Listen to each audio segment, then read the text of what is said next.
Pemirsa, pemerintah memulai program andalan Presiden Prabowo Subianto, makan bergizi gratis, serentak di 26 provinsi di Indonesia. Namun di beberapa daerah rupanya belum bisa merasakan program ini. Sementara itu PSSI resmi memberhentikan Sinteyong dari jabatannya sebagai pelatih timnas Indonesia. Siapa penggantinya? Saya Yudi Handoyo, pemirsa, selamat datang di Sindo Prime.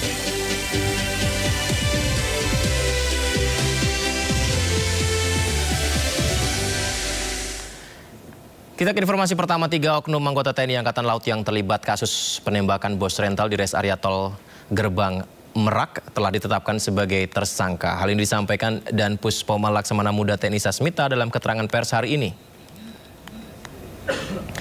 Ya, 3 orang anggota TNI AL tersebut yakni Sertu AA, Sertu RH, dan Klasi Kepala BA. Ketiganya saat ini ditahan di Puspomal selama 20 hari sejak Sabtu 4 Januari kemarin. Penetapan status tersangka dilakukan setelah ditemukan bukti-bukti terkait keterlibatan ketiganya dalam peristiwa itu, pemirsa. Dalam insiden ini salah satu anggota TNI melepaskan tembakan dan 1 orang yang merupakan bos rental meninggal dunia, sementara seorang lainnya terluka. Peristiwa penembakan dipicu dugaan penggelapan mobil. Kami ingin menegaskan bahwa TNI Angkatan Laut tidak tinggal diam menghadapi permasalahan ini. Kami telah berupaya mengambil langkah cepat dan transparan untuk mencari bukti-bukti guna mengungkap kejadian sebenarnya melalui proses penyelidikan bersama antara Puspomal dan Polda Banten. Saya pertama kali menerima laporan terkait insiden ini pada tanggal 2 Januari 2025 malam sekitar pukul 20.00 dari Asintel Pangku Armada RI bahwa 3 anggota yang pada saat itu berada di Pangkalan Pondok Dayung, yaitu Sertu AA, Sertu RH, dan KLKBA, di mana mereka mengalami pengeroyokan oleh sekitar 15 orang tak dikenal di res area kilometer 45 tol Merak Tangerang. Insiden berpangkal dari permasalahan pokok, yaitu pembelian mobil. Dalam insiden tersebut diakui bahwa salah satu anggota melakukan tindakan penembakan. Setelah diketahui kemudian mengakibatkan korban, 1 orang meninggal dunia dan 1 orang luka-luka. Saat ini ketiga anggota tersebut proses penyidikan di Puspomal. Ya. Baru saja kami telah mengikuti paparan gelar perkara dari Polda Banten, ya, dan sini juga hadir Bapak Kapolda Banten, ya, terkait perkembangan kasus ini. Kemudian bila penyidikan terhadap oknum anggota yang terlibat oleh Puspomal selesai, selanjutnya akan dituangkan dalam berita acara pemeriksaan atau BAP. Dari hasil lidik yang sudah kami laksanakan sampai dengan saat ini, yang kita nanti akan masuk ke dalam proses penyidikan. Jadi peran yang 3 orang ini sebenarnya itu adalah rekan. Ya, jadi perannya itu dia tidak memiliki peran, oh ini sebagai eksekutor, oh ini sebagai ini, tidak. Kan ini ada sebagai rekan. Bahkan pelaku dengan yang dikeroyok tadi itu adalah saudara. Jadi pelaku ini adalah pamannya. Ya, pamannya AA tadi, pamannya AA tadi yang dalam video itu yang keluar dari toilet itu terus dihadang itu adalah pamannya yang bersangkutan. Jadi peran dalam tindak kejahatan, apakah ini sebagai penadah, apakah ini sebagai backing, dari hasil lidik sementara itu masih belum ditemukan. Tetapi apabila nanti dalam perkembangannya ada unsur-unsur yang bisa membuktikan itu, nanti kan dalam proses penyidikan. Pemirsa, dalam rekaman CCTV di lokasi kejadian terdengar 4 kali letusan senjata api yang diduga milik pelaku. Dan berikut detik-detik penembakan bos rental mobil dari rekaman CCTV yang kami peroleh secara eksklusif.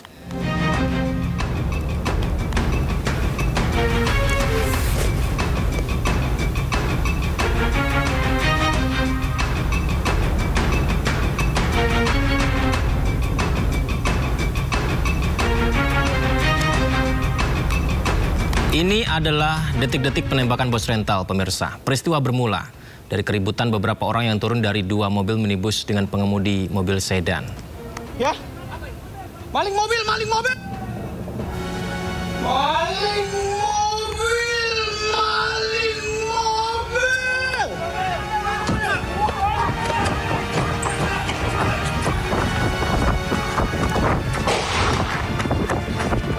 Maling mobil. Maling mobil. Ya, setelah teriakan maling mobil, seperti yang kita dengar bersama ya, terdengar letusan kedua dari senjata api yang diduga milik pelaku. Kemudian seorang pengemudi keluar dari mobil dan mendatangi kerumunan. Tidak lama kemudian terekam korban Ilyas tertembak dan masuk ke minimarket. Korban duduk di lantai minimarket, tidak lama kemudian korban tertidur. Setelah peristiwa ini, pemirsa, terduga pelaku bersama temannya meninggalkan TKP. Ini adalah gambar ketika di dalam minimarket tersebut pasca peristiwa penembakan bos rental terjadi. Kita lihat terduduk di sana, pemirsa.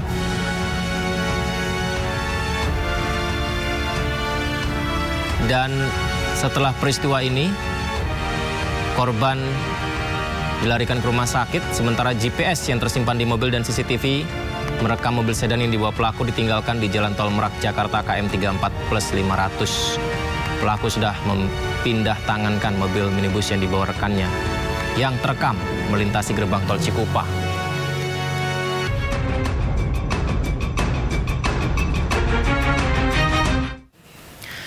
Kita beralih ke informasi lain, pemirsa. Ex-komisioner KPU Wahyu Setiawan hari ini kembali diperiksa KPK sebagai saksi kasus suap pergantian antar waktu anggota DPR RI 2019-2024 dan perintangan penyidikan untuk tersangka Sekjen PDIP Hasto Kristianto.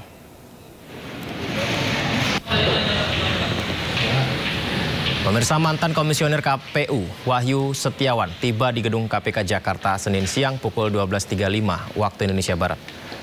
Wahyu Setiawan kembali dipanggil sebagai saksi, pemirsa, dalam kasus suap pergantian antar waktu anggota DPR 2019-2024 dan perintangan penyidikan untuk tersangka Sekjen PDIP Hasto Kristianto. Di mana sebelumnya KPK juga sudah memanggil Wahyu Setiawan untuk diperiksa sebagai saksi, namun Wahyu berhalangan hadir saat itu dan meminta jadwal ulang kepada penyidik KPK.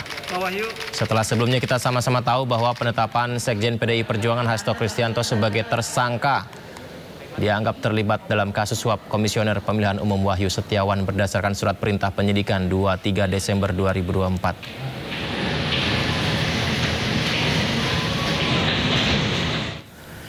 Untuk mengetahui situasi terkini pemeriksaan mantan komisioner KPU Wahyu Setiawan, ada Hamzah Hasibuan di gedung KPK. Selamat malam Hamzah, bagaimana jalannya pemeriksaan Wahyu Setiawan hari ini? Apakah sudah Anda terima informasi kapan pelaksanaan lanjutan Sekjen PDIP Hasto Kristianto? Ya, selamat malam Yudi dan juga pemirsa. Mantan komisioner KPU RI Wahyu Setiawan hari ini menghadiri gedung KPK yang berada di Jakarta Selatan untuk menjalani pemeriksaan terkait kasus suap yang menyeret buronan Harun Masiku. Wahyu Setiawan ini hadir di gedung KPK pada sekitar pukul 12.30 waktu Indonesia Barat siang tadi. Kedatangannya ini untuk pemeriksaan sebagai saksi dalam kasus yang menyeret buronan Harun Masiku juga Hasto Kristianto yang merupakan sekjen dari PDIP. Sekedar informasi, Wahyu ini juga merupakan terpidana dalam kasus suap yang sama yang juga saat ini sudah berstatus bebas bersyarat dan masih harus melapor hingga tahun 2027 mendatang. Selain itu, penyidik KPK juga awalnya memanggil Hasto Kristianto untuk hadir pada hari ini, namun Hasto ini diduga masih memiliki agenda lain, yaitu mengikuti rangkaian acara partai yang disebut KPK nantinya akan dijadwalkan ulang di atas tanggal 10 Januari 2025 mendatang. Ini di KPK pada Selasa 24 Desember 2024 lalu ini sudah menetapkan dua tersangka baru dalam kasus suap yang menyeret Harun Masiku, yaitu Hasto Kristianto yang merupakan Sekretaris Jenderal PDI Perjuangan, juga ada advokat Doni Tri Istiqomah, di mana Ketua KPK Setio Budianto ini mengungkapkan bahwa Hasto diduga mengatur dan juga meminta Doni untuk melobi Wahyu Setiawan yang saat itu merupakan komisioner KPU RI untuk menjadikan Harun Masiku sebagai anggota DPR RI terpilih dari Dapil 1 Sumsel di periode 2019 hingga 2024 lalu. Hasto juga meminta Doni maksud kami untuk memberikan uang dan juga mengantarkan uang suap kepada Wahyu Setiawan melalui Agustiani Tio Fridelina, di mana dapat kami informasikan juga Yudi dan juga pemirsa bahwa Agustiani yang merupakan mantan anggota Bawaslu ini juga tadi sudah diperiksa menyusul Wahyu Setiawan yang hadir pada 12.30. Agustiani ini hadir di gedung KPK Merah Putih ini di sekitar pukul 13.50 waktu Indonesia Barat, dan hingga saat ini kami juga masih memantau terkait dengan hasil pemeriksaan di KPK ini. Sementara itu, Yudi. Baik, terima kasih Hamzah atas laporannya. Kami tunggu perkembangan selanjutnya. Selamat bertugas kembali, Hamzah. Dan untuk membahas terkait pemberhentian Sintayong sebagai pelatih kepala Timnas Indonesia, kita sudah terhubung dengan Wakil Ketua Umum PSSI, Zainuddin Amali. Assalamualaikum, selamat malam Pak Amali. Apa kabar Pak? Kita berjumpa lagi. Ya, selamat malam. Waalaikumsalam. Kita ketemu lagi di udara. Oke. Pak Amali, ya saya sih mewakili fans supporter Indonesia saja pertanyaannya. Ini pemecatan Sintayong dari Timnas setelah sebelumnya kita menang loh dari Arab Saudi. Ini nggak buru-buru Pak terkesan?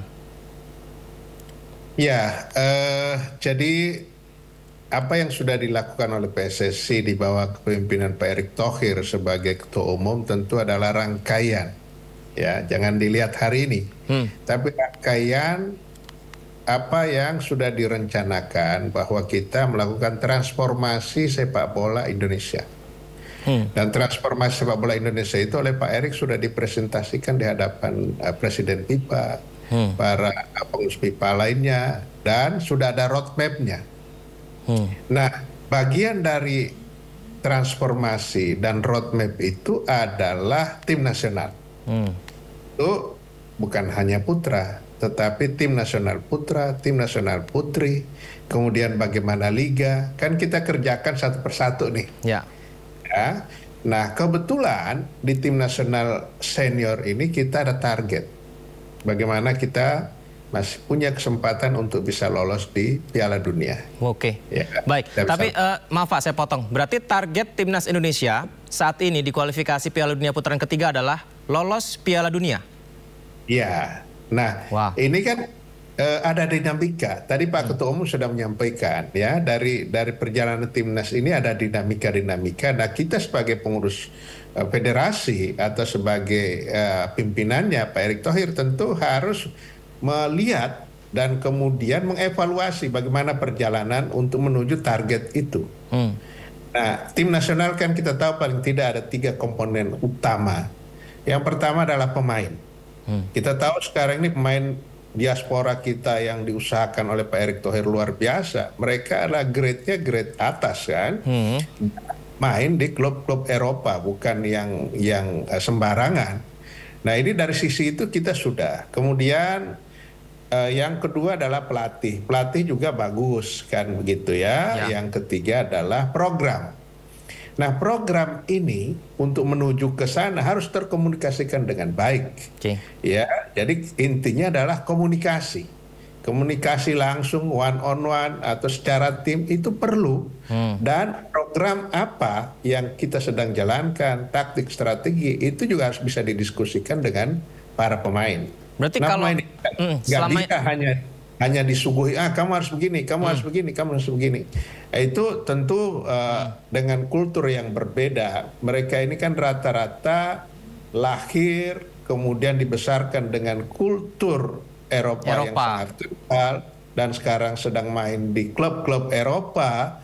Ini juga harus juga bisa memahami apa yang sedang kita lakukan. Berarti tidak bisa dipungkiri bahwa komunikasi menggunakan bahasa Korea Selatan dengan penerjemah berbahasa Inggris, kemudian ke pemain yang mayoritas pemain Belanda dan mengerti bahasa Inggris, tapi tidak semua mengerti Korea Selatan, ini juga masih menjadi masalah di tim Pak ya? Iya, salah satu lah. Salah satu itu ya bagaimana mereka bisa memahami direct, ya kan? Direct tentang apa yang diinginkan, dan mereka juga harus ada kesempatan untuk memberikan masukan. Kan kita tahu kalau di Eropa itu kan mereka open mind. Ya. Jadi dia menyampaikan, oh ini saya nggak cocok ini coach, saya nggak, kan di Eropa ya kulturnya begitu. seperti itu. Nah, ini kan kita harus bisa mempertemukan hal-hal yang seperti itu sehingga jangan sampai dia menjadi dinamika di dalam tim. Nah, tadi Pak Ketua Umum Pak Erick Thohir menyampaikan beberapa saat terakhir ini dinamikanya sangat tinggi. Nah, ini harus segera kita atasi. Jangan sampai ketiga unsur yang saya sampaikan tadi itu nggak bisa menyatu. Nah, menjaga kekompakan tim, menyatu dan memahami apa yang akan dilakukan itu penting.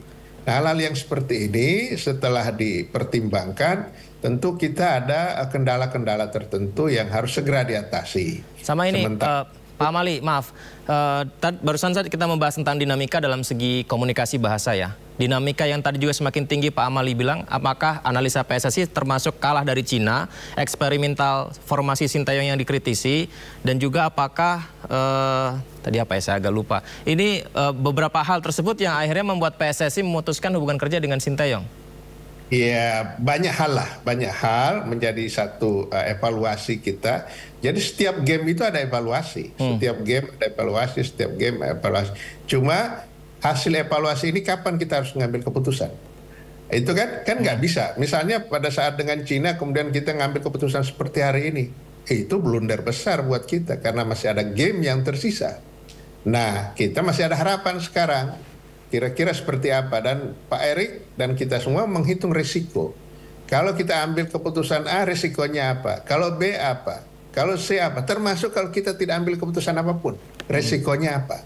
Jadi hal-hal yang seperti ini memang tidak mudah, dan kami kan tidak mungkin setiap hasil evaluasi kita publish ya, itu karena menjadi keputusan internal kita di federasi, di PSSI, kemudian bagaimana kita mengkomunikasikan dengan pemain, dengan pelatih, dan banyak unsur yang terlibat gitu loh. Wah, jadi baik. Dan ini suatu hal yang biasa. Tadi Pak Marji ketemu Pak Coach Shin dan dia menerima sudah oke, dan berharap bagaimana kita bisa lolos. Dan tolong dicatat bahwa Sintayong adalah bagian dari sejarah sepak bola nasional. Ya, perjalanan kita bersama Sintayong, tetapi kemudian muncul dinamika, tentu itu menjadi hal yang lain, gitu loh. Karena kita tetap menuju kepada target yang kita sudah siapkan. Pak Amali, agar perbincangan ini semakin menarik, kami hadirkan dulu pemirsa informasi ini. Pak Amali, kita simak PSSI yang resmi memecat Sintayong, berbagai spekulasi pelatih pengganti ini mencuat di permukaan publik. Salah satunya mantan pemain Barcelona berkebangsaan Belanda, Patrick Kluivert, juga menjadi kandidat terkuat pemirsa. Ya, rumor Kluivert ini seakan dihembuskan oranye Indonesia ya, akun media sosial resmi informasi Federasi Sepak Bola Belanda KNVB di Indonesia. Jadi di unggahan yang Anda saksikan ini, Kluivert berdampingan dengan mantan pelatih timnas Belanda Louis van Gaal. Kluivert, mantan pemain sejumlah klub top Eropa ini, memang punya pengalaman segudang di tim nasional Belanda dan juga karirnya sebagai pemain di Barcelona, Ajax Amsterdam. Dia juga membawa juara tim-tim besar di Liga Champions Eropa dan lain-lain. Dan informasi ini semakin menguat, Pak Amali dan juga pemirsa, karena jurnalis sepak bola yang kerap menjadi sumber berita transfer sepak bola internasional Fabrizio Romano sudah membocorkan bahwa Kluivert akan menjadi pelatih timnas Indonesia pengganti STY. Wah. Dan informasi ini disampaikan kontraknya 2 tahun Kluivert, dikenalin pada 12 Januari nanti dengan target lolos Piala Dunia. Baik, kalau dengar dari yang Pak Amali bilang tadi, faktor bahasa, mayoritas diaspora kita Belanda, Kluivert orang Belanda, berarti ini bisa jadi 90% lah ya Pak Amali? Tadi waktu ditanya oleh media, Pak Ketua Umum Pak Erick Thohir sudah menyampaikan, kan ditanya benuanya mana? Eropa. Spesifik negaranya apa? Belanda. Memang Pak Ketum selama 5 hari ya, dari 25 sampai 30 Desember yang lalu berada di salah satu negara Eropa dan mengundang calon-calon pelatih tim nasional kita, dan beliau mewawancarai langsung karena setelah Pak Erick Thohir ini kebiasaan beliau langsung one on one, baik dengan yang akan menjadi pemain maupun dengan pelatih. Nah, 3 orang yang beliau undang dan datang tiga-tiganya Belanda, Pak? Tiga-tiganya Belanda. Tiga-tiganya Belanda.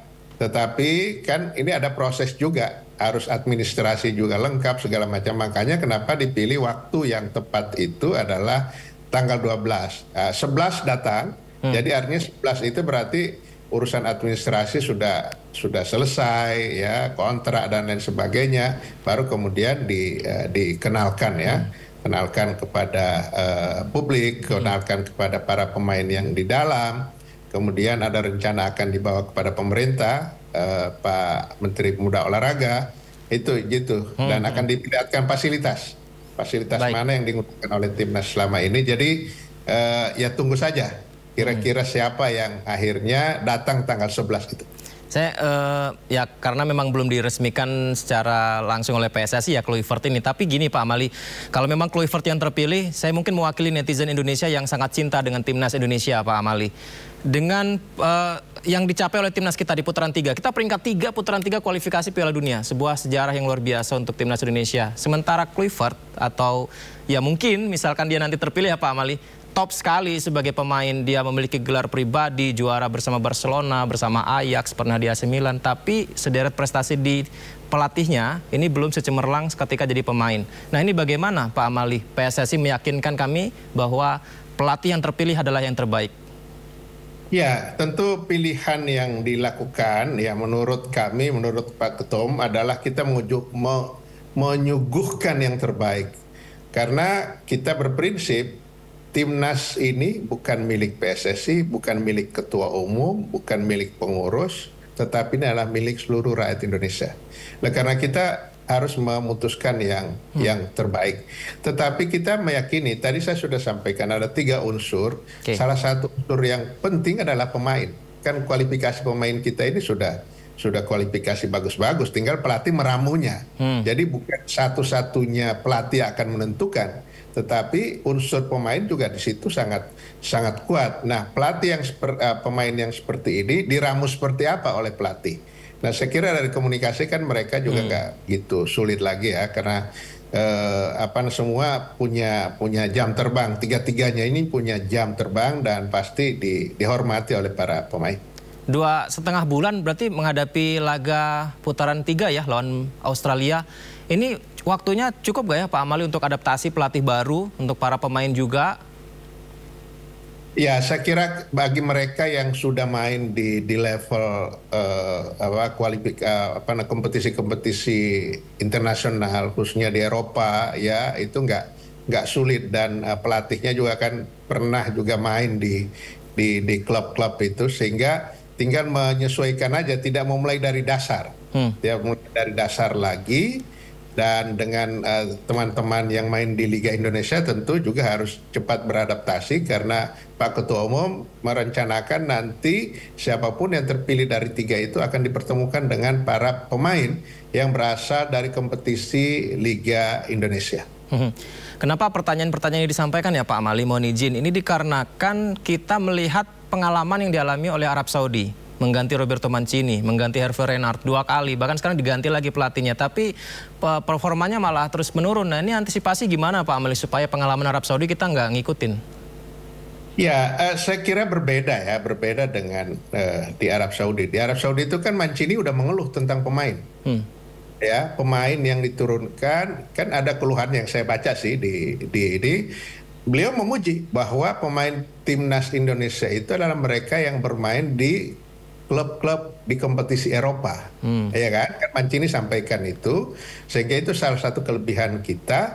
Kemudian yang kedua, dia mengeluh pemain-pemain timnas itu jarang dikasih jam bermain di liga dalam negerinya. Di liga lokal.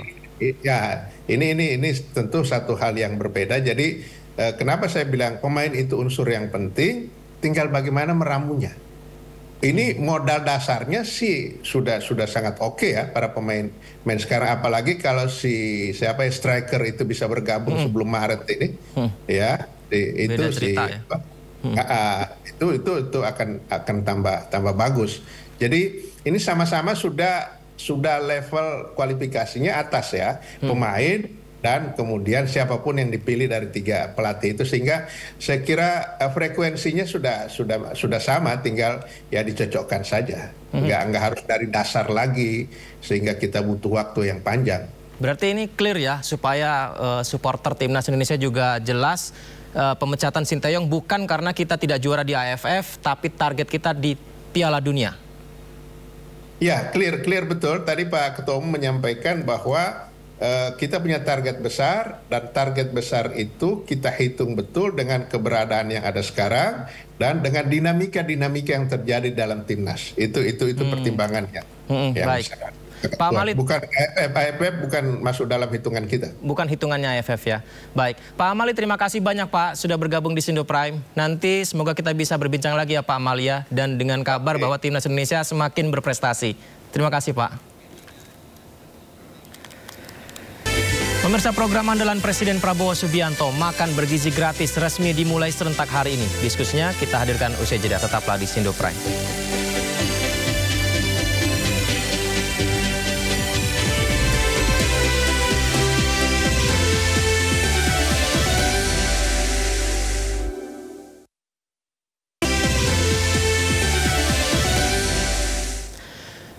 Kita kembali di Sindo Prime, pemirsa. Program makan bergizi gratis untuk siswa sekolah dimulai secara serentak di seluruh Indonesia hari ini. Di Jabodetabek sebanyak 12.000 paket makanan dibagikan untuk siswa di 41 sekolah.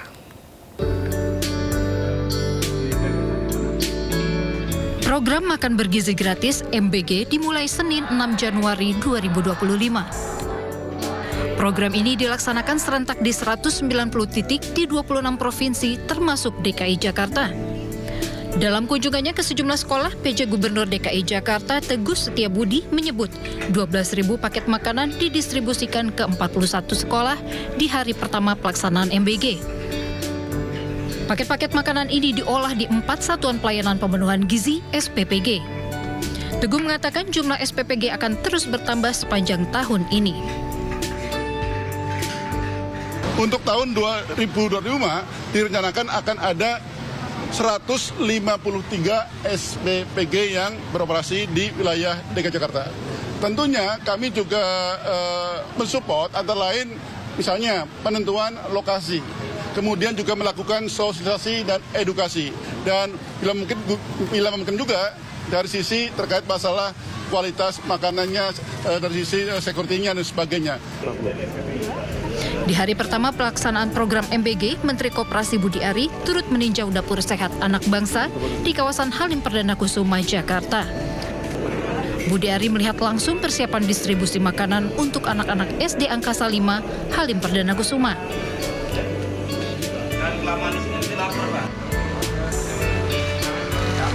Sementara itu, Gubernur Lemhanas Aceh Hasan meninjau langsung dapur MBG di Kebayunan, Tapos, Depok, Jawa Barat. Dapur Kebayunan menyiapkan belasan ribu porsi makanan setiap harinya untuk didistribusikan ke sekolah-sekolah dalam radius 3,5 km. Badan Gizi Nasional mempersiapkan 190 dapur umum di seluruh daerah yang bertugas memasak menu bergizi dengan anggaran Rp10.000 per porsi. Tim Liputan iNews melaporkan. Dan untuk membahas program makan bergizi gratis atau MBG, pemirsa, yang dilaksanakan serentak mulai hari ini, kita sudah terhubung dengan juru bicara Kepresidenan Prita Laura dan CEO Center for Indonesia Strategic Development Initiative CISDI, ada Diah Saminarsi. Saya sapa narasumber saya. Selamat malam semuanya. Assalamualaikum, apa kabar? Waalaikumsalam, terima kasih para pemirsa dari Sindo News dan juga Mbak Diah. Selamat malam. Baik, terima kasih sudah bergabung di Sindo Prime. Ini mumpung ada Kak Prita Laura, mungkin koreksi kalau data saya salah nih Kak Prita. Saya membaca informasi bahwa target awal yakni menyasar 3 juta anak di 3 bulan pertama. Saat ini makan bergizi gratis menyentuh di 600.000 orang di wilayah perkotaan dan kabupaten. Jika data ini benar, berarti apakah ini jauh dari target awal, Kak Prita? Baik, jadi target yang ditetapkan adalah memang di awal sampai dengan bulan disampaikan oleh Kepala BGN sampai bulan Maret ini 3 juta. Jadi masih sesuai dengan target, sesuai dengan track. Karena target berikutnya adalah untuk SPPG ini pada bulan Juli 2025 akan mencapai 5.000 titik SPPG atau dapur makan bergizi gratis. Dan target besarnya di tahun 2029 yaitu akhir masa pemerintahan Bapak Prabowo Subianto serta Bapak Gibran Rakabuming Raka akan mencapai 82,9 juta penerima manfaat. Jadi masih on target dan memang program makan bergizi gratis ini dilakukan secara bertahap. Bertahap secara gradual di berbagai daerah karena untuk mempersiapkan program ini memang sangat kompleks sekali. Kompleksitas ini yang tentunya membutuhkan juga kehati-hatian. Sistem sudah dibangun sedemikian rupa, perlu replikasi, namun replikasi tentunya tidak semudah itu. Butuh progres, butuh proses yang kita berharap bahwa kita mengawal betul semua prosesnya agar bisa memberikan kualitas makanan yang terbaik bagi anak bangsa kita demi Indonesia maju 2045. Kak Prita, kami tayangkan juga ini gambar anak-anak yang sekolah dasar memakan makanan bergizi gratisnya begitu. Lantas bagaimana hasil pemantauan program makan bergizi gratis hari ini? Anak-anak kita pada suka atau bagaimana yang dipantau, Kak Prita? Iya, dari proses di hari pertama ini berjalan dengan baik, berjalan dengan sangat baik bahkan. Namun memang ada beberapa proses yang masih terus berjalan. Seperti misalnya ada dapur-dapur makan bergizi gratis yang sedang terus dalam proses penyesuaian SOP. Karena SOP ini menjadi sangat penting ya Mas untuk dijaga, bukan hanya SOP terkait dengan kualitas makanan, tetapi pesan dari Bapak Presiden adalah SOP bagaimana melibatkan ekonomi lokal. Bagaimana pangan itu bisa diambil dari pangan lokal, dari supplier-supplier lokal, dari petani, dari UMKM, kemudian dari nelayan dan peternak. Dan juga bagaimana ini dapat membuka lapangan pekerjaan. Segala SOP ini tentunya tidak mudah, semuanya sedang berproses. Namun di langkah pertama ini kami melihat yang jelas ada antusiasme dari seluruh pihak yang terlibat. Kami menerima begitu banyak UMKM yang ingin menjadi mitra, koperasi yang ingin menjadi mitra. Ini artinya ada sebuah gairah pergerakan ekonomi ya dari program makan bergizi ini. Ini yang memang diharapkan agar program ini bukan hanya sekedar meningkatkan kualitas sumber daya manusia kita di masa depan, anak-anak bangsa kita, namun juga menggerakkan perekonomian lokal dan juga perekonomian nasional. Baik, Kak Diah Cisdi atau CISDI ya, ini saya sempat baca menyoroti perlunya kajian lebih matang untuk menu yang melibatkan ahli gizi dan masyarakat lokal, dan tujuan MBG juga masih dipertanyakan. Apakah masih mengkritik atau menyoroti hal tersebut, Kak Diah? Ya, terima kasih pertanyaannya dan terima kasih penjelasannya Mbak Prita. Kami tentu sebagai bagian dari masyarakat menginginkan dampak yang terbaik untuk semua anak-anak dan keberhasilan dari program makan bergizi gratis ini, karena kita juga melihat banyak pembelajaran dari negara-negara lain yang telah melaksanakan program makan, pemberian makan di sekolah dan berhasil. Tentu kita juga menginginkan yang sama untuk anak-anak kita di Indonesia. Nah, karena keinginan yang sama inilah kami dari CISDI berulang kali memang menyuarakan pentingnya kebijakan berbasis informasi sains ya, science informed, evidence informed policy. Di mana tentu ini akan sangat berpengaruh terhadap keberhasilan dari program MBG. Kalau memang berbasis evidence dan berbasis science, dan itu adalah meminta masukan dari para ahli gizi yang begitu banyak jumlahnya di Indonesia dan amat sangat ahli, amat sangat paham konteks tadi, keinginan untuk menggali makanan lokal dan juga konteks yang dibutuhkan dalam kelompok usia tertentu, maka ini sebaiknya kita gali bersama. Dan kita harus tampung bersama-sama agar ini bisa betul-betul berhasil. CISDI menyoroti bahwa alangkah baiknya apabila persiapan makan bergizi gratis ini dapat dilakukan dengan lebih detail, dengan lebih teliti, mengacu kepada best practices yang ada untuk kecukupan gizi, untuk proses distribusi, penyiapan makanan, sehingga bisa sampai tepat waktu dan sesuai dengan sasarannya yang dibutuhkan. Kenapa demikian? Karena resources kita tahu bersama, resources yang dipakai itu amat sangat banyak, melibatkan berbagai macam pihak sehingga makanan tersebut bisa sampai. Alangkah sayang jadinya kalau kemudian tidak tepat kepada sasaran dan akhirnya tidak tepat seperti apa yang dicita-citakan atau diinginkan. Ini kan sebuah action jangka panjang. Ibaratnya lari, kita akan lari maraton. Jadi alangkah baiknya kalau ini memang dipersiapkan dengan baik. Dan kemudian terakhir tentu yang disampaikan oleh Cisdi juga adalah kami mendorong agar adanya semacam evaluasi dampak dari program ini. Karena harus dihitung cost benefit analysisnya, harus dihitung kemudian dampak dari kebijakan ini terhadap keberhasilan belajar, barangkali terhadap perbaikan status gizi dari anak-anak usia sekolah di usia tertentu.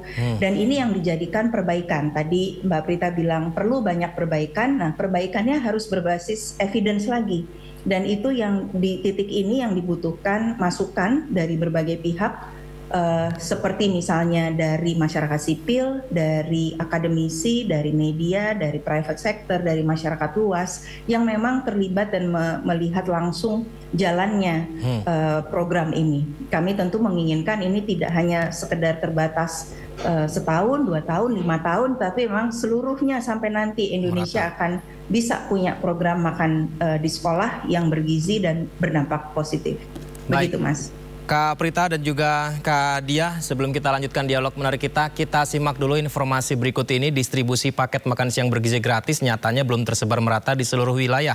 Sejumlah sekolah kami dapat informasi belum mendapatkan program makan bergizi gratis yang digelar secara serentak hari ini, pemirsa.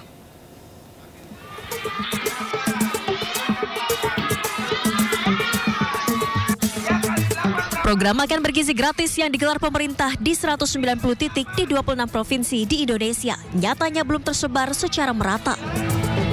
Salah satu sekolah yang belum menerima manfaat program ini adalah Madrasah Ibtidayah Darul Ulum di Kecamatan Cihara, Lebak, Banten. Selain tak terjangkau program pemerintah, sekolah yang berada di pelosok daerah di Pulau Jawa ini juga kekurangan ruang kelas yang mengharuskan siswa belajar secara bergantian dengan siswa lain. Karena hanya terdapat 4 ruang kelas untuk 150 siswa. Sampai saat ini kan seharusnya menurut berita gitu kan hari ini kita mulai makan gratis, tapi sampai saat ini kita belum ada konfirmasi dari petugas gitu kan yang mengelola makan gratis itu. Hal serupa juga terjadi di SMP Negeri 1 Kota Cirebon, Jawa Barat. Meski sudah pernah melaksanakan uji coba makan bergizi gratis, namun nyatanya paket makanan belum bisa didistribusikan ke sekolah ini pada pelaksanaan serentak di hari pertama. Siswa pun masih membawa bekal dari rumah untuk makan siang pada waktu istirahat. Belum ada kabar tentang pelaksanaan pemberian makan bergizi gratis ya, makan sehat.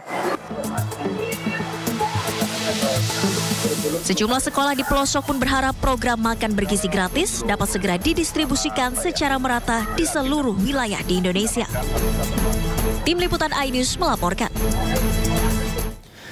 Baik, kita lanjutkan dialog kita bersama dengan Kak Dia Saminarsi dan juga Kak Prita Laura. Kak Prita, langsung mungkin pertanyaannya, ternyata ada beberapa sekolah yang mengaku belum ada kabar dapat MBG dan belum mendapat makan bergizi gratis hari ini. Seperti di Kecamatan Cihara, Lebak, Banten, kemudian SMPN 1 Cirebon, Jawa Barat. Bagaimana jawabannya, Kak Prita? Baik, terima kasih teman-teman iNews. Saya izin meluruskan ya pemberitaannya. Terima kasih untuk teman-teman iNews yang sudah meliput. Namun saya perlu meluruskan di sini bahwa yang dilakukan serentak pada hari ini adalah serentak di 190 radius dari dapur yang tersedia. Tidak serentak dalam artian seluruh sekolah di Indonesia, belum sampai ke sana, karena itu akan dilakukan secara bertahap. Kata kuncinya begitu ya, tolong dimaknai, ini dilakukan secara bertahap. Kami sangat memahami antusiasme dari para pemangku sekolah begitu ya, untuk kemudian bisa mendapatkan makan bergizi gratis juga. Namun mohon bersabar, karena kehati-hatian itu adalah kata kunci dalam penyediaan program ini. Kesiapan dari dapur, bagaimana dapur ini bisa memberikan kualitas makanan yang tidak yang benar-benar berkualitas. Tidak sampai membuat anak murid menjadi sakit, higienitas, sumber daya manusia ini perlu dilatih, kemudian juga bagaimana penyediaan dapur-dapur, kita bicara mengenai penyediaan lahan, kemudian kita juga bicara mengenai bagaimana suplai tersebut akan masuk, serta bagaimana pangan lokal ini bisa bertumbuh. Seperti contohnya, kita bicara mengenai susu. Tidak mudah untuk kemudian menumbuhkan sapi langsung tiba-tiba punya industri susu. Tidak bisa. Semuanya butuh proses. Jadi tolong dipahami, serentak di sini bukan artinya seluruhnya. Bertahap. Jadi mohon kesabaran dari Bapak Ibu sekalian yang belum mendapatkan program makan bergizi gratis. Namun pastinya di tahun 2029 82,9 target juta dari target penerima manfaat dari program ini akan mendapatkannya. Itu target dari Presiden. Dan kalau boleh saya juga izin menanggapi apa yang disampaikan oleh Mbak Diah tadi ya. Mbak Diah, saya senang sekali dengan apa yang disampaikan oleh Mbak Diah karena memang itu yang diperlukan. Bagaimana kita membuat program ini menjadi satu program kita bersama. Bagaimana kita membangun sumber daya manusia ini secara bersama. Tentunya dibutuhkan pemikiran dari teman-teman CISDI, teman-teman Mbak Diah, dan juga para cendekiawan untuk menyumbangkan pemikiran bagaimana kita membangun program ini secara sistemnya secara bersama. Karena tentunya SOP yang sudah dibuat, sistem ini akan juga sangat berdinamis sekali dengan berbagai kondisi lapangan di Indonesia yang tentunya tidak merata. Jadi sumbangan pemikiran amat sangat diperlukan. Kami sangat terbuka, Mbak Diah sangat terbuka untuk sumbangan-sumbangan pemikiran tersebut, terutama juga ahli-ahli gizi di seluruh Indonesia bagi anak-anak muda yang ingin masuk ke dalam program makan bergizi gratis ini, karena di setiap dapur dibutuhkan satu ahli gizi.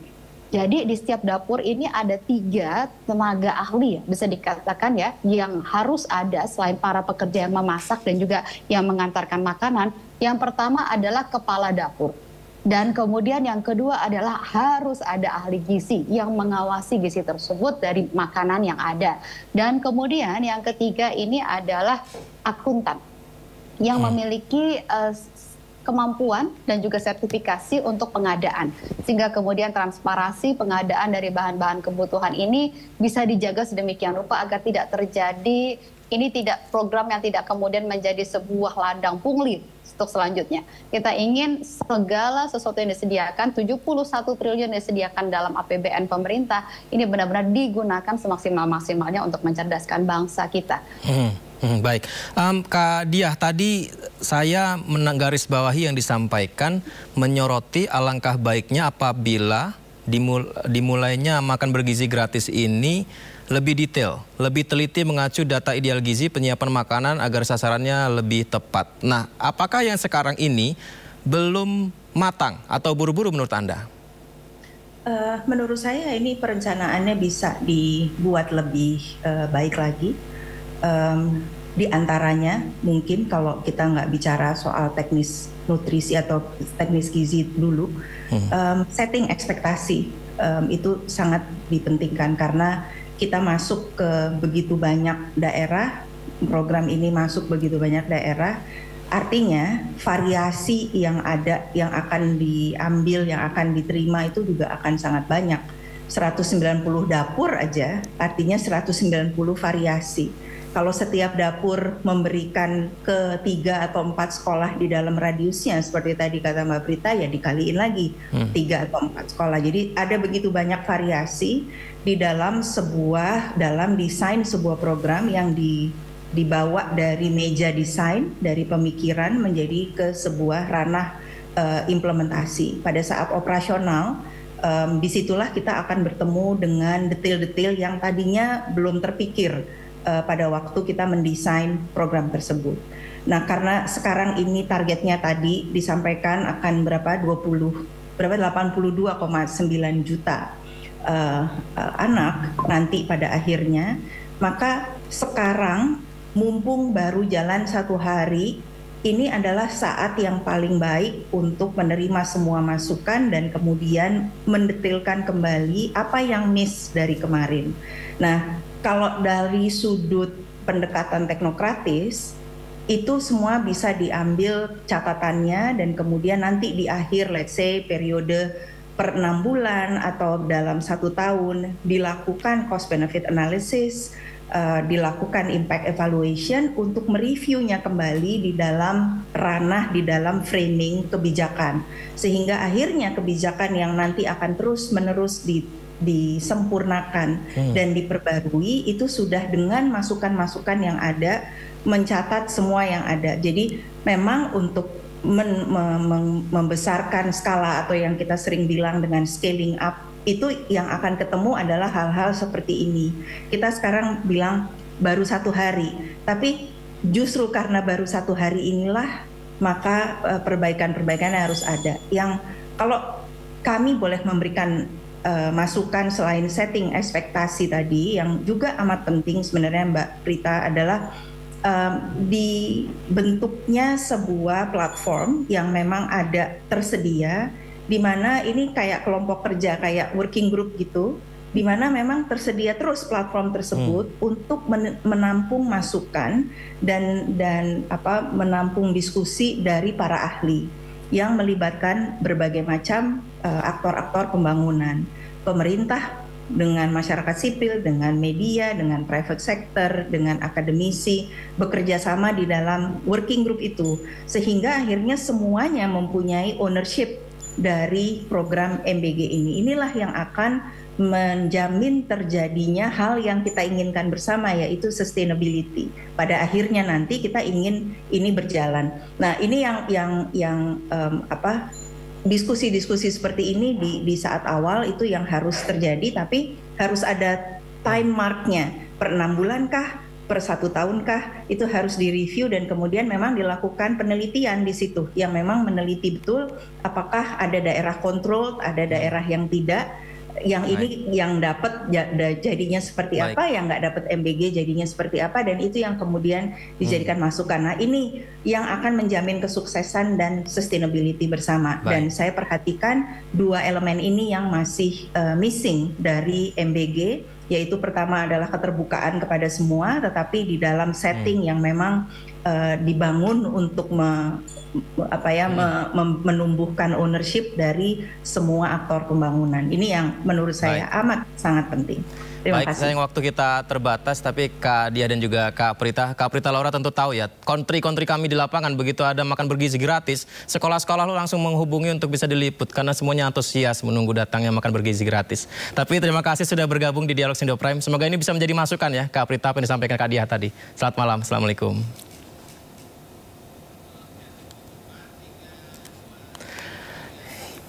Ya pemirsa, program Makan Bergizi Gratis MBG dilaksanakan serentak mulai hari ini di 26 provinsi dengan anggaran sebesar 71 triliun rupiah. Pemerintah menargetkan hampir 20 juta penerima paket makanan sepanjang tahun ini.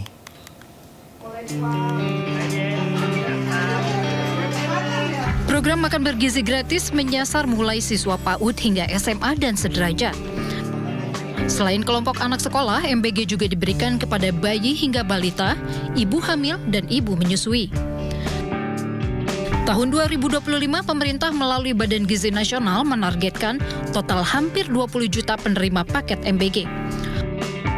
Alokasi anggaran sebesar 71 triliun rupiah bersumber dari APBN. Dari anggaran tersebut, 63 triliun lebih digunakan untuk pemenuhan gizi nasional. Tujuan program MBG terutama adalah peningkatan akses makanan bergizi untuk penerimanya. Kedua, peningkatan prestasi siswa dan pengurangan anak putus sekolah. Ketiga, pemanfaatan bahan pangan lokal, serta peningkatan kesejahteraan petani dan pelaku UMKM. Keempat, mengurangi kemiskinan dengan menciptakan lapangan kerja dan pengurangan beban penduduk miskin dalam memenuhi kebutuhan pangan. Sepanjang periode Kabinet Presiden Prabowo Subianto, anggaran MBG ditargetkan terus meningkat. Dimulai dari anggaran tahun 2025 yang mencapai 71 triliun rupiah, pemerintah menargetkan 109 triliun rupiah di tahun 2026 dengan total penerima 30 juta orang lebih. Di tahun 2029, pemerintah menargetkan anggaran hampir 300 triliun rupiah yang menyasar hingga 82 juta lebih penerima.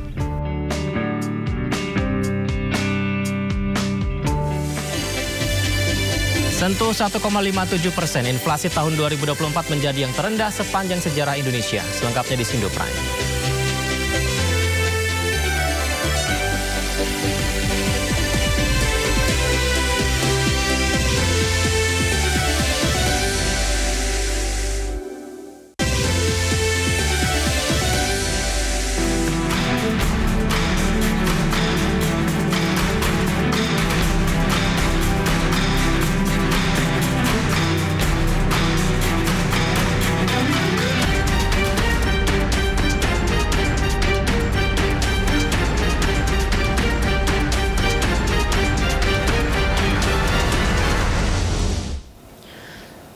Kementerian Keuangan mencatat APBN 2024 defisit sebesar 507 triliun rupiah atau setara dengan 2,29% terhadap PDB. Meski demikian defisit ini jauh lebih kecil dibandingkan laporan semester pertama 2024 yang diperkirakan mencapai 2,7% dari PDB.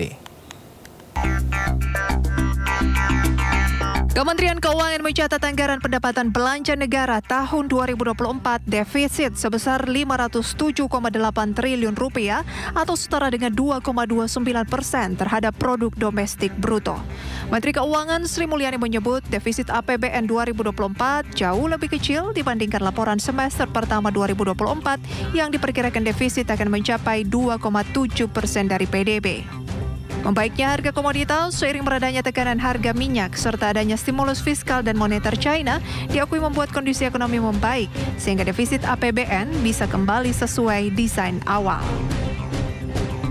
Walaupun eskalasi perang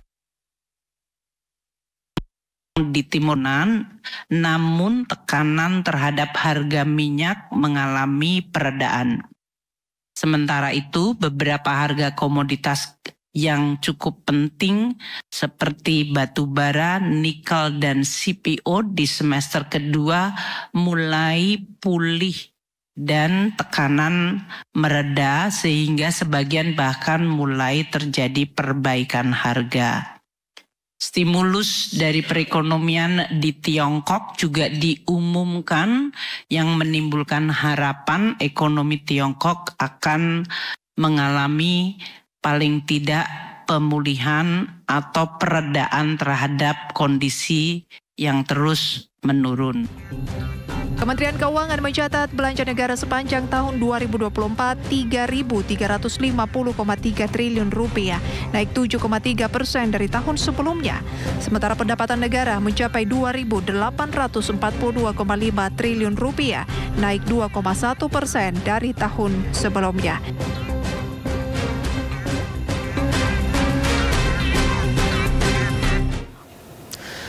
Realisasi penerimaan pajak sepanjang tahun 2024 gagal mencapai target hingga Desember 2024. Realisasi penerimaan pajak mencapai 1.932,4 triliun rupiah atau 97,2% dari target yang ditetapkan. Penerimaan pajak tidak mencapai target. Kementerian Keuangan melaporkan realisasi penerimaan pajak hingga Desember 2024 hanya 1.932,4 triliun rupiah atau 97,2% dari target dalam APBN 2024. Meski tidak mencapai target, realisasi penerimaan pajak tahun 2024 masih lebih tinggi 3,5% bila dibandingkan 2023. Wakil Menteri Keuangan 3, Anggito Abimanyu menyebut penerimaan pajak tidak mencapai target ini disebabkan kondisi penerimaan pada kuartal pertama dan kedua yang tercatat menurun bila dibandingkan periode yang sama di tahun sebelumnya. Penurunan penerimaan pajak pada kuartal pertama dan kedua tahun 2024 disebabkan oleh kondisi penerimaan dari pajak penghasilan atau PPH badan yang menurun signifikan, terutama pada sektor pertambangan batu bara yang profitabilitas 2023 tertekan akibat moderasi harga komoditas. Harga nikel turun, harga gas alam turun, harga batu bara juga turun, harga minyak mentah turun, harga CPO menaik ya, meningkat year on year. Meskipun kalau kita lihat kuartal demi kuartal berbeda ya, khususnya kuartal 1, 2, dan 3 yang masih kontraktif, kemudian kuartal keempat yang menunjukkan sisi positif. Nah, kalau kita lihat dampaknya tentu kita bisa melihat Q1, Q2, Q3 kontraktif sisi perpajakan dan mulai positif di kuartal keempat tahun 2024. Ini sejalan dengan moderasi dari atau perjalanan dari harga komoditi yang tadi saya sebutkan di atas. Kementerian Keuangan mencatat sepanjang tahun 2024 penerimaan pajak ditopang oleh penerimaan PPh non-migas yang mencapai 997 triliun rupiah, tumbuh 0,05% dari 2023. PPh migas 65,1 triliun rupiah, PPh pasal 21 mencapai 243,8 triliun rupiah, PPh badan 335,8 triliun rupiah, dan penerimaan PPN, PPNBM mencapai 828,5 triliun rupiah.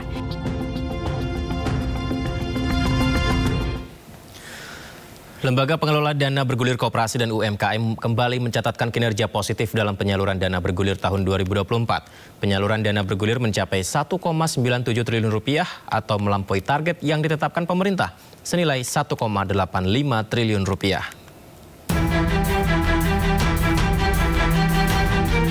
Lembaga Pengelola Dana Bergulir Koperasi Usaha Mikro Kecil dan Menengah atau LPDBK UMKM kembali mencatatkan kinerja positif dalam penyaluran dana bergulir tahun 2024.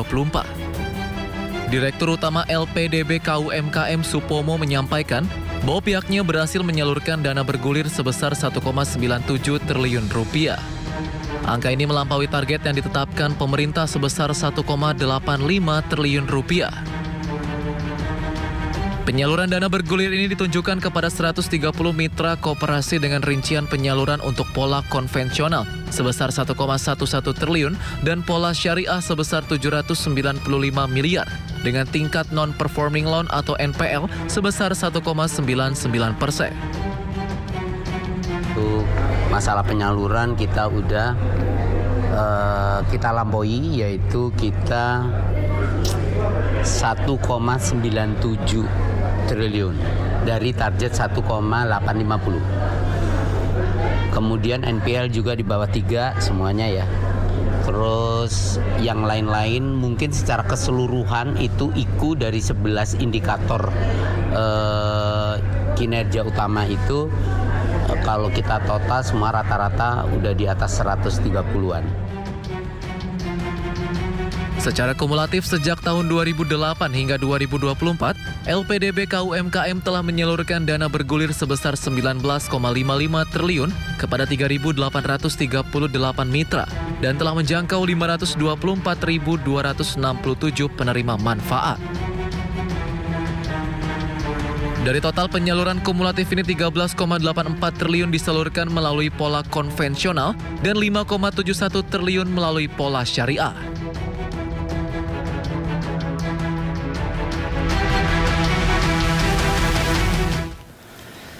Kementerian Perindustrian dan Kementerian Ketenagakerjaan memperkuat kolaborasi pengembangan industri manufaktur nasional yang diharapkan dapat menciptakan lapangan pekerjaan baru.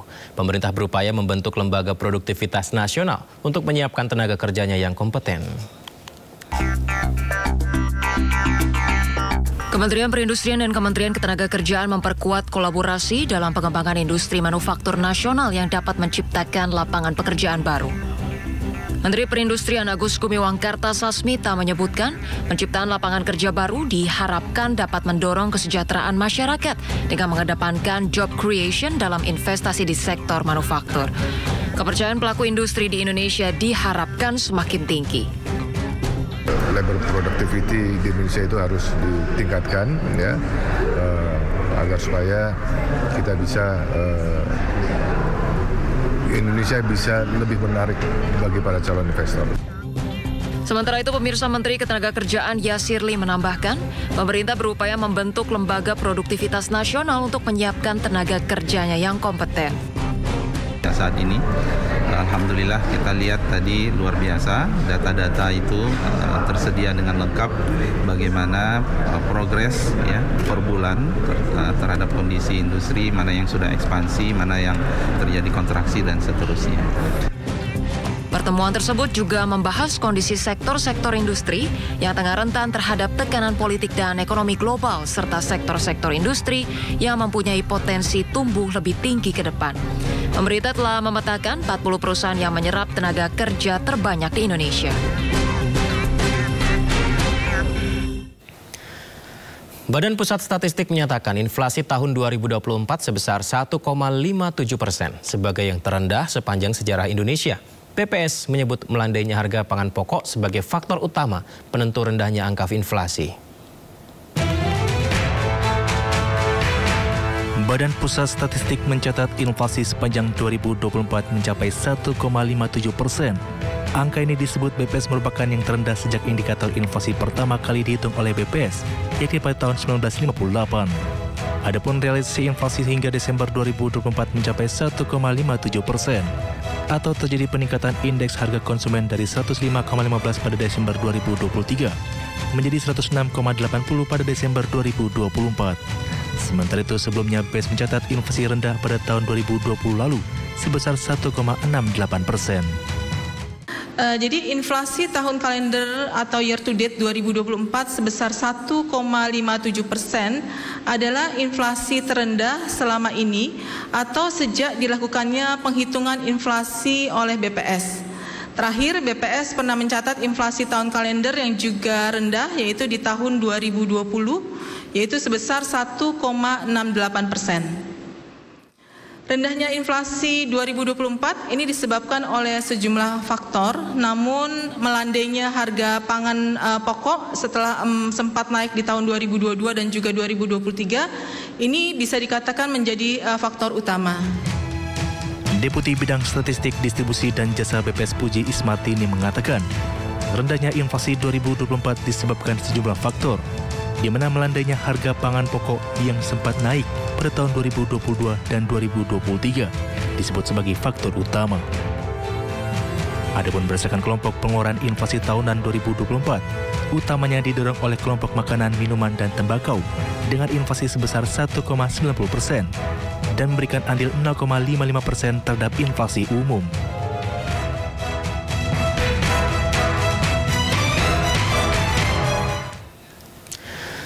Penyesuaian aturan baru PPN 12% dinilai akan berdampak pada mengecilnya kontribusi penerimaan APBN 2025. Selain itu, pemirsa, sasaran objek kenaikan PPN yang menyasar kalangan atas juga diproyeksi tidak akan berdampak signifikan ke permintaan barang dan jasa terkait. Pemerintah tetap menjalankan kebijakan penyesuaian tarif pajak pertambahan nilai atau PPN dari 11% menjadi 12% mulai awal tahun 2025. Namun kenaikan tarif PPN 12% ini hanya berlaku untuk jasa dan barang mewah yang saat ini dikonsumsi oleh kelompok orang kaya atau barang-barang yang saat ini dikenakan tarif PPNBM yang tertuang dalam Peraturan Menteri Keuangan atau PMK nomor 15 tahun 2023. Adapun barang kena PPN 12% adalah sebagai berikut. Pengamat kebijakan dari Center of Indonesia Taxation Analysis atau CITA, Ruben Huta Barat menyoroti kontribusi penyesuaian PPN 12% ini ke APBN. Hal ini ia ungkapkan dalam program Market Review EDX Channel pada akhir pekan lalu. Dari target awal yang dicanangkan dalam APBN 2025 sehingga pemerintah harus melakukan revisi. Selain itu, diproyeksi penerapan kebijakan baru PPN 12% hanya menyasar kalangan atas, tidak akan berdampak signifikan. Kalau kenaikan tarif 12% ke yang barang mewah ini, saya melihat sih memang mestinya tidak terjadi penurunan permintaan atas barang tersebut ya, karena tidak elastis terhadap kenaikan harga kan.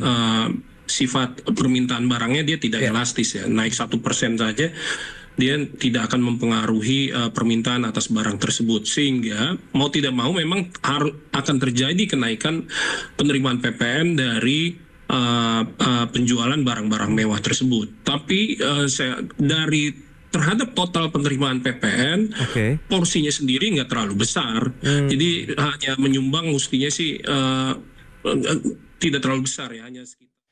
Kita ke informasi lain, pemirsa. PT Kereta Api Indonesia berencana menutup stasiun KRL Karet Jakarta. Menteri BUMN Erick Thohir mengungkap penutupan stasiun Karet untuk meningkatkan efisiensi dan optimalisasi sistem transportasi kereta api.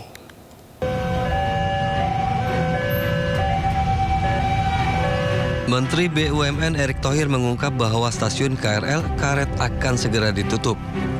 Rencana penutupan stasiun KRL komuter lain yang berada di Kecamatan Tanah Abang, Jakarta Pusat ini merupakan konsekuensi integrasi stasiun tersebut dengan stasiun BNI City sebagai bagian dari rencana peningkatan layanan kepada penumpang. Ini yang tadi bilang kan bagaimana membangun ekosistem seperti tadi. Mungkin di Karet ditutup gitu. Ya sama lah kayak kita mengenalkan kereta api langsung dari Jakarta ke Jogja, Jakarta Semarang kan itu salah satunya ada strateginya. PT KAI melalui Direktur Pengembangan Usaha dan Kelembagaan Rudi Asaturida menyatakan PT KAI sepenuhnya mendukung rencana penutupan stasiun karet karena jarak antara stasiun karet dengan stasiun BNI City dinilai sangat dekat sehingga keberadaan stasiun karet menjadi kurang efisien. Stasiun karet ditutup karena sudah dekat sekali dengan BNI City. Jadi kalau orang yang akan mau ke karet, dia tinggal jalan aja. Kan kita udah buatkan selasarnya sampai dengan ke BNI City. Saat ini KAI Komuter tengah meningkatkan kualitas fasilitas sarana dan prasarana untuk penumpang di stasiun BNI City. Sejumlah hal dilakukan mulai dari memperbaiki selasar bagi pejalan kaki serta membangun area bagi pelaku usaha yang dapat mendukung UMKM. Dari Jakarta, Stephen Patinama, oleh Syah Ramadan, Ainus melaporkan. Pemerintah berencana menutup operasional stasiun KRL Karet pada tahun ini karena dinilai tidak lagi efektif untuk naik turun penumpang. Sementara wacana ini mendapat penolakan keras dari para pengguna kereta. Rasa kehilangan aja ya, karena akses yang paling enak turun di stasiun Karet dibanding di stasiun Sudirman, di stasiun Tanah Abang, karena di stasiun Karet lebih dekat sama saya tempat nyari uang. Ini paling enak kan kereta, nyaman, murah. Kita duduk juga ada pembagian kan laki-laki dan perempuan. Jadi itu aja sih. Saya mengharapkan pemerintah jangan sampai ditutup.